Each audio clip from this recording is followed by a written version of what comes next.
Welcome to CPF TV. నేను మీ అభినయ్ దర్శన్. మనం ఈరోజు ఒక సిస్టర్కి హెల్ప్ చేయబోతున్నాం మన సిపిఎఫ్ తరపు నుంచి.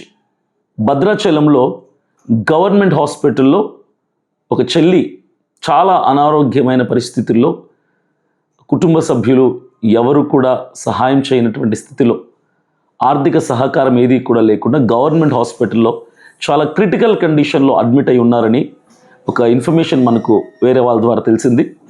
నేను వెంటనే ఆ సిస్టర్ యొక్క వీడియో మాటలు విన్న తర్వాత నాకు ప్రేరేపణ కలిగింది. మనం వెళ్ళి కాస్తంత మనకు తోచిన చిన్న సహాయాన్ని మనం అందిద్దామని.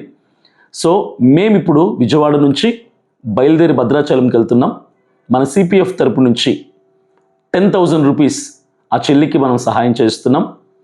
ఇలాంటి వాళ్ళు ఇంకా నిరుపేదరికంలో పింఛన్ రానటువంటి వృద్ధులు కానీ, బాగా పూట గడవనటువంటి స్థితిలో ఉన్నటువంటి వికలాంగులు కానీ, చదువుకి బాగా నీడ్లో ఉన్నటువంటి వాళ్ళు ఎవరైనా సరే అవసరతల్లో ఉంటే వారిని మాకు తెలియపరచండి.